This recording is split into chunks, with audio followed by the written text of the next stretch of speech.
All right, today we had cooler weather here in Texas. It was about 54 degrees for a high, which is about 20 degrees cooler than what we normally have this time of year. So I'm gonna go ahead and do the cooking tonight. I'm gonna make up a pot of stew, and I'm gonna fill y'all in on how I get that done. All right, so first off, I'm going to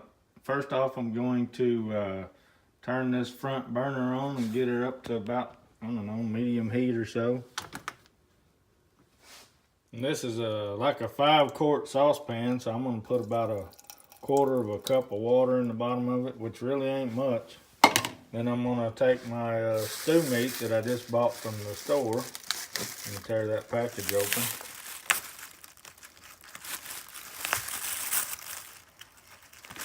Maybe. It ain't no fun unless you're getting bloody now, so don't be scared to touch the meat. I know you hear, oh, you're gonna get this or that and blah, blah, blah, but don't be afraid of it. You got soap and water, I hope. You can wash your hands when you're done. But anyway, here's the stew meat. Just, I don't know what cut of meat it actually is, but I'm gonna dump it in that pan there. Get every bit of it out because it's higher than the cat's back. It's about $5.48 a pound. So anyway, $7 for a pack of meat. So then I'm gonna let that. I'm gonna kind of brown it just a little bit in that water. I'm never gonna drain the juice because I want all those flavors of the meat in my stew. I'm gonna put a little salt. And a little pepper.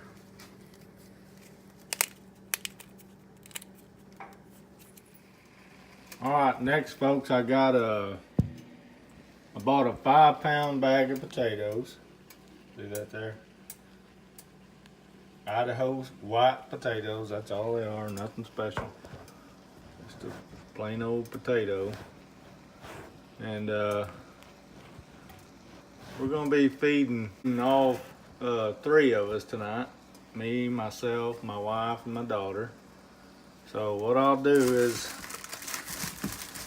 these potatoes aren't very big, so I'll probably do like 4 to 6 of them. There's 5. Let's go ahead and get one more. There's 6 potatoes. So then I'll just take and I'll peel these rascals.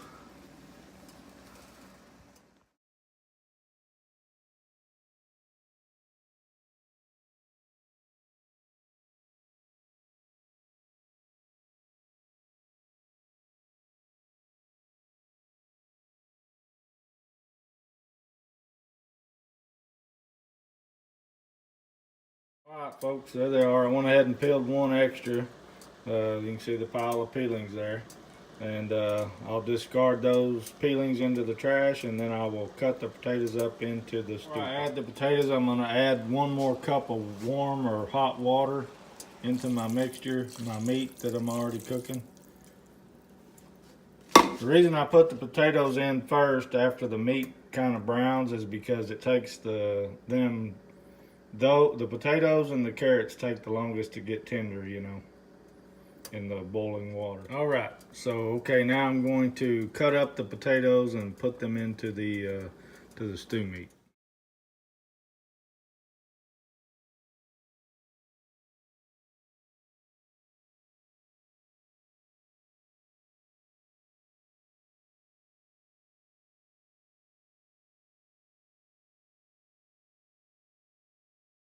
I'm going to add in another 2 cups of hot water into my stew that I've got going. Try to get the potatoes where they're, you know, kind of either floating or just barely under the water.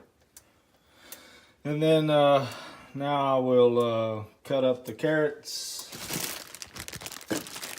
and get those in the pot.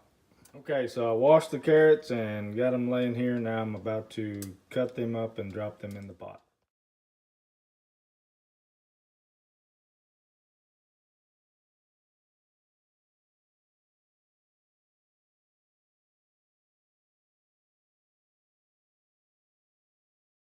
The last three main ingredients is going to be white onion, which I'll only put a small amount. My daughter is not too crazy about onion. And then I'll put a can of whole kernel corn, and then a can of cut green beans. And then as soon as the meat and the potatoes and the carrots begin to get soft, I'll actually add either 1 can or maybe a can and a half of just any brand of tomato sauce to give it a little sauce texture. Now I'm going to cut up the onion for the stew.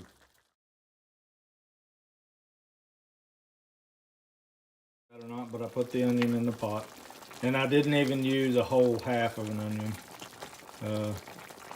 I just put in enough to give it just a bit of onion flavor, but not a whole lot. All right, folks, there it's cooking, so it ought to be really good. Hope so. Cowboy stew, baby. Woo! Honestly, folks, wintertime's about my favorite time of the year just because I get to eat stew and chili and all that kind of good stuff. So I will continue boiling it, and then add in the tomato sauce and the green beans and the corn once it gets closer to done, because they're just a canned good item. So it basically all you got to do is heat them through, and they're ready to eat anyway. So I'm gonna keep after it. Guys and gals, added in about another 1.25 cups of water because you lose it as you boil it. You know, you got to keep adding a little bit. It's been boiling now for probably about 17 minutes. Some of the potatoes, the smaller cut ones, are getting soft already, so it's looking good. So I'm gonna let that go probably another 15-20 minutes or so before I add any more ingredients.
All right, folks, it's the morning after cooking the cowboy stew, and I'll tell you what, I'm still full from that stuff. There wasn't much left. We all enjoyed it. Easy to make, pretty good on a cold day too, or a cooler day anyway. It's not really cold yet, but cooler. Anyway, I thank y'all for watching. I want to ask you to please like and subscribe, become a part of the Flying Bar L herd here on YouTube, and thanks for tuning in. Today's cowboy tip is always remember to live a good and honorable life. That way when you get older and you look back on it, you'll enjoy it the second time.